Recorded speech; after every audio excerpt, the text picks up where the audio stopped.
जरूर कीजिएगा। मेरे जो वालिद थे, मैंने जैसे बताया बहुत पढ़े लिखे थे, तो उन्होंने बहुत गरीब भी थे, उनको कभी कोई नौकरी नहीं मिली, हार्डली उनके पास पैसे होते थे। जो भी बिजनेस उन्होंने शुरू किया, इतनी तालीम हासिल करने के बाद भी वो फेलियर ही रहा। लेकिन उन्होंने बहुत प्यार दिया, और क्योंकि उनके पास पैसे नहीं होते थे तो मेरे हर जन्मदिन पे अपनी कोई पुरानी चीज मुझको दे दिया करते थे। तो पहली पुरानी चीज जो, और बहुत बड़ा चढ़ा के उर्दू में अच्छे अच्छे अल्फाज यूज करके मुझे इंप्रेस करते थे कि बहुत अच्छा प्रेजेंट दिया है मुझको। तो वो मुझे पहली चीज उन्होंने मुझे, ये मैं हर जगह पर बोलता हूं, स्कूल के बच्चों के फंक्शन पे, येल यूनिवर्सिटी में, एडिनबरा में, क्योंकि आप लोग सब अपनी लाइफ के उस थ्रेशोल्ड पे हैं जहां से आपको कामयाबी हासिल करनी है इंशाल्लाह। सो पहली चीज जो उन्होंने मुझे दी थी, उन्होंने मुझे अपना शतरंज का सेट दिया था, टूटा फूटा सा। वो शतरंज हर रोज खेलते थे। हनुमान मंदिर के जो हेड प्रीस्ट थे, पंडित थे, उनके साथ रात को जाके मेरे वालिद जो हैं शतरंज खेलते थे। और उन्होंने मुझे कहा कि शतरंज से आप जिंदगी के बारे में बहुत कुछ चीजें सीख सकते हैं। पहली ये कि कोऑपरेशन और साथ मिलजुल कर काम कैसे करना है। दूसरी ये कि जिंदगी में आगे बढ़ने के लिए कभी कभी पीछे भी हटना पड़ता है। तीसरी ये कि जो छोटे लोग होते हैं, जो आप समझते हैं, कई लोग ऐसी बात मानते हैं, जो पॉन्स होते हैं, जो प्यादे होते हैं, उनकी सबसे ज्यादा इज्जत करना जिंदगी के अंदर। कोई भी इंसान छोटा नहीं होता, हमेशा हमेशा जिंदगी में काम आता है। और कामयाबी हासिल करने के लिए आखिरी बात शतरंज ये सिखाती है हमको कि कभी कभी जिस चीज से सबसे ज्यादा लगाव होता है, जैसे रानी से अमूमन हो जाता है, कभी कभी उसे भी सैक्रिफाइस करना पड़ता है आगे बढ़ने के लिए। दूसरी चीज जो उन्होंने मुझे दी, मेरे पास है वक्त, 2 मिनट बोल सकता हूं मैं, सॉरी। दूसरी चीज जो उन्होंने मुझे दी थी, वो एक टाइपराइटर दिया था। आज के जमाने में आई डोंट थिंक किसी को, बहुत सारे बच्चे होंगे यहाँ पे जिनको मालूम भी नहीं होगा टाइपराइटर कैसा लगता है। अब सब कंप्यूटर पे काम करते हैं। तो टाइपराइटर के ऊपर जब आदमी लिखता है और अगर गलत लिखता है तो उसको मिटाने में बहुत तकलीफ होती है। So you have to be very diligent, बहुत ध्यान से लिखना पड़ता है। हम गलती नहीं कर सकते। और टाइपेक्स यूज करते थे टाइप को निकालने के लिए, कभी उंगली फंस जाती थी उसकी कीज के बीच में, मगर बहुत मेहनत से, बहुत डिलिजेंस से काम करना पड़ता था। तो जब मैं उस पर टाइपिंग सीखा स्कूल में कॉमर्स करते वक्त, so the only thing I realise is that practice makes you perfect. तो जो भी काम आप जिंदगी में करें उसको डिलिजेंस से करें, ऐसा करें कि कोई गलती ना हो, अपना पूरा दिमाग लगाकर करें, सोच समझ कर करें। ऐसे करें कि यह काम जिंदगी में आपका पहला काम है और इसके बाद आपको मौका नहीं मिलेगा, और शायद यह काम आपका जिंदगी का आखिरी काम है, इसके बाद फिर मौका नहीं मिलेगा। So do it with that kind of diligence. तीसरी चीज उन्होंने मुझे कैमरा दी थी, क्योंकि बहुत गरीब थे, वो कैमरा चलता नहीं था बिल्कुल भी। सिर्फ उसके व्यू फाइंडर से बड़ी अच्छी अच्छी तस्वीरें दिख जाती थी, लेकिन खिंचती बिल्कुल भी नहीं थी। और इससे मुझे उन्होंने सीख दी कि जो हमारी क्रिएटिविटी होती है, हम जो भी, कभी कभी हमारी हॉबी होती है, कभी कभी हमारा उससे प्यार होता है, लेकिन हम उसको अपनी नौकरी नहीं बना सकते, अपना काम नहीं बना सकते। बहुत कम लोग ऐसे फॉर्चुनेट होते हैं जैसे मैं हूं कि जो मेरी हॉबी थी, जिस चीज से मुझे प्यार था, कलाकारी से, एक्टिंग से, वो मेरा पेशा भी बन गया। अमूमन ऐसा होता नहीं है।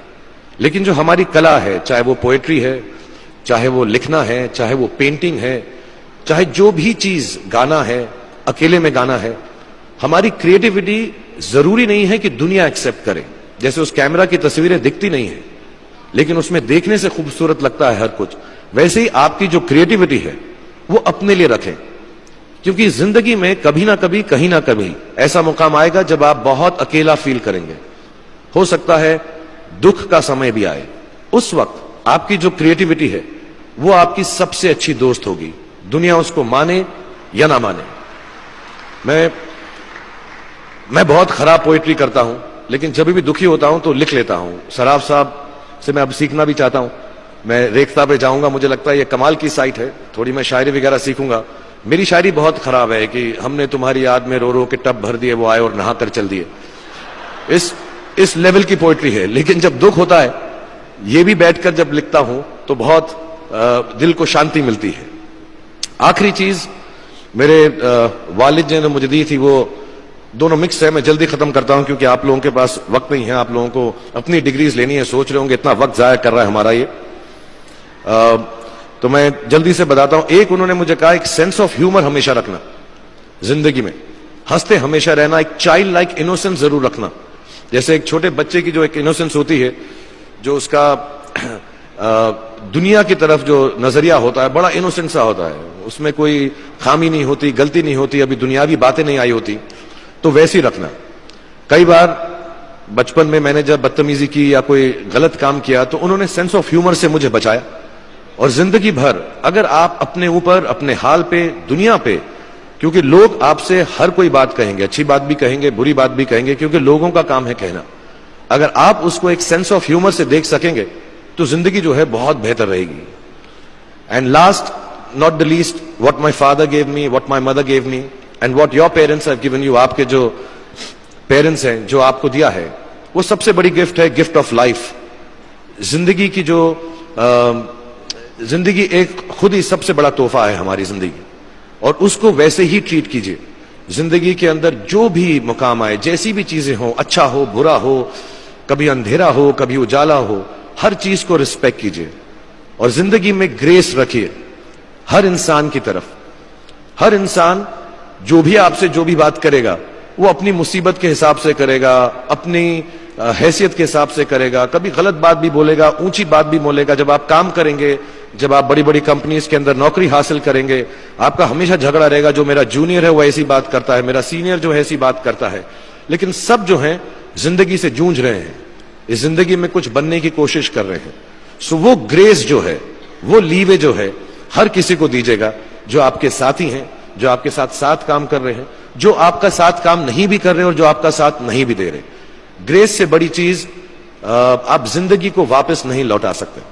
ये 4-5 चीजें याद रखिएगा। याद रखिएगा, नहीं रहे तो कोई बात नहीं। आप लोग बहुत कुछ अभी इस जगह पर इल्म हासिल कर चुके हैं और मुझे उम्मीद है और मुझे यकीन है कि आप जो भी करेंगे जिंदगी में बहुत कामयाब होंगे।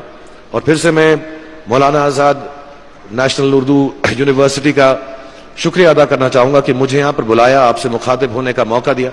थैंक यू वेरी मच, बहुत बहुत शुक्रिया।